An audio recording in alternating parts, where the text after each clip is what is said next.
So this devout Buddhist monk orders some pizza, and the pizza delivery man comes, or delivers the pizza and says, that'll be $14. The devout Buddhist monk gives him a $20 bill, and the pizza man starts to walk away. And the monk says, wait, where's my change?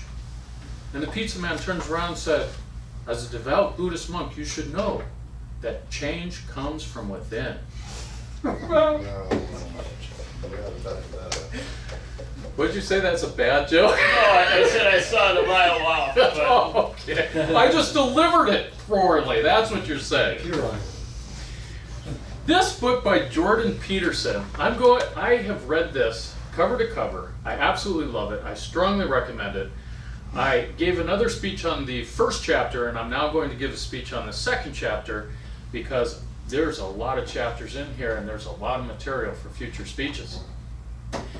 And he brings to the table in the very first paragraph of the second chapter a conundrum, something for us to consider. When you go and get a prescription, 1/3 of those people who are given a prescription do not even go to get the medicine that they've been prescribed. 1/3. And of the 2/3 who go to get that medication, half of them don't take the medication correctly. They miss doses, they stop the medication early, they don't like the side effects, they don't bother to take it. So 2 out of every 3 prescriptions is not being taken correctly. And he says, why is that? Why are people not taking care of themselves? And he has an answer. And I'm going to give you that answer in about 10 minutes. I'm going to build up to it and keep you in suspense. So, what does that have to do with this symbol here? Well, I started with Buddhism, and I'm going to bring in some biblical passages later, and this is a Tao symbol. And this is one of the things that Jordan Peterson likes to do. He likes to go back and grab these stories from the Bible and these myths and these fundamental concepts in other religions and say, what is the fundamental wisdom that we can pull from this experience? And then he'll take it from lots of different sources and say they're all reinforcing each other. So he's not just trying to sell you a religion, he's trying to sell you with the idea of investigating religions and finding the inherent wisdom in these 2,000-year-old stories that have withstood the test of time. So he has taken this Taoist symbol and he's explained this. He says, this black portion of the symbol is chaos, this white portion is order. And what is chaos and order in our lives? He talked about how when the 2 towers got bombed, how before the 2 towers got bombed on 9/11, we were living our lives, we were going to work, we were living in a very orderly society. Everything was very familiar and very comfortable. And all of a sudden when we saw on TV 2 of the biggest symbols of our capitalist culture bombed, destroyed, war on the way, not knowing where the president was, not knowing if we were going to be bombed in other places, not knowing what was happening, our entire world got turned upside down and we descended into momentarily chaos. The unknown, the unfamiliar, something we weren't prepared for, that we couldn't have prepared for, though we had tried. We had tried by building up civilization, by building up a military to protect us, by building up structure and hierarchy and order to protect us against the inevitable chaos that exists outside of what we can control. If you have a partner that you've loved your entire life and all of a sudden you find out they've cheated on you, that's chaos.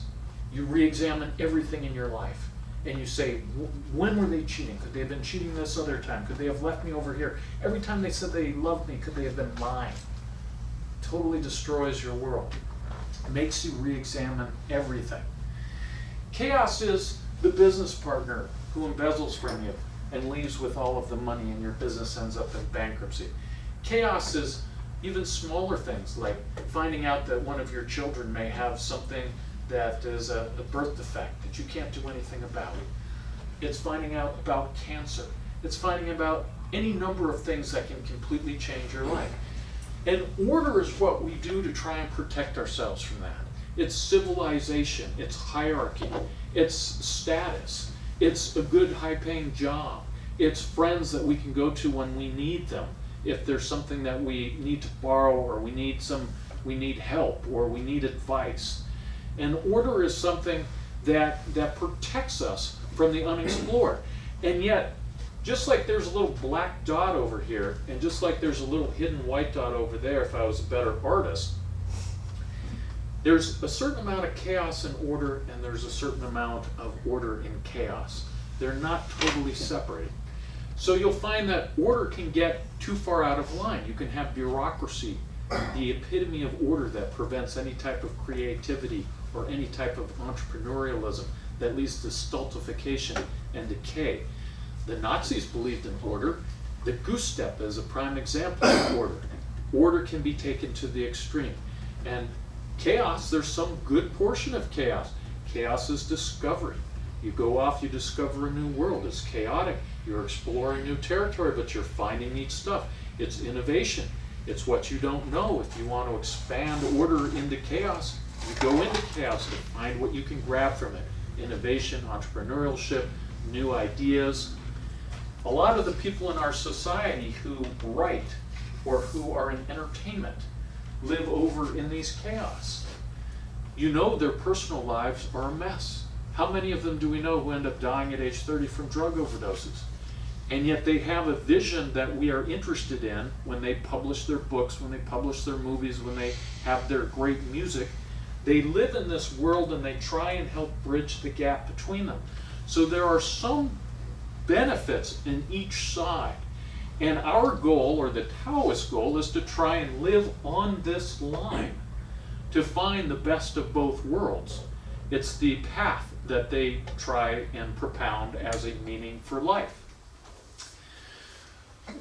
So then we go, or Jordan Peterson goes and says, all right, now let's look at Genesis. And let's look at the founding of Adam and Eve and what happened in the garden. And Adam and Eve were told, you have this perfect paradise, and there's only two rules. You can't eat from the tree of eternal life, and you can't eat from the tree of good and evil, of self-knowledge. And so, what happens? The snake comes in this great Eve, this great heaven on earth. This is the snake, this is Satan, this is the portion of chaos that's in the garden. And he says, Eve, don't you want to be like God? Don't you want to be better? You can't be like God unless you have knowledge of good and evil. You can't be powerful. You can't provide for the future. You can't be self-sufficient. You need to eat that apple. And Eve fights him off a little bit, but then eventually says, you know, you're probably right, and eats the apple and becomes self-aware and becomes conscious of good and evil and feels ashamed for having violated one of the only two rules that's going to end up resulting in her banishment from heaven on earth. So then she says, I need to have my husband eat this too. So she convinces Adam to do it. And finally, both of them are naked and ashamed in the forest and hiding from God. They both are self-aware and know that they have committed sin. And they both are ashamed and hiding from God. They were naked before and not afraid to walk in front of God, but now they are afraid. And God says, hey, Adam, where are you? Why are you hiding from me? And Adam says, oh, I'm naked and ashamed. And he said, who told you you're naked and ashamed? Well, that woman that you gave me, Eve, seduced me and made me eat the apple, and it's her fault, God, for you giving me an imperfect mate. That's his response. He doesn't blame himself, he blames the woman. And God says, oh, well, you're responsible for your own actions, and you're going to pay.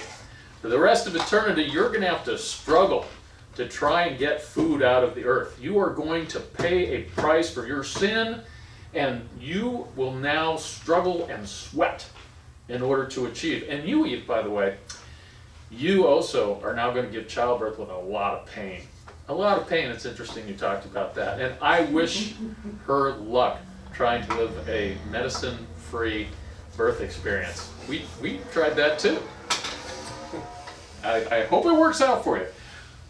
Eve gets pain, Adam gets pain as a result of sin. And also the snake pays. He used to have feet. The feet are taken from him. He now has to crawl in the dust with no feet. So, how does this relate to the initial question that we were talking about? Sin produces anxiety. Sin produces being ashamed. Sin produces depression. And that's why people don't take care of themselves. That's why they don't take their pills. They are penalizing themselves. That's the word. They're penalizing themselves.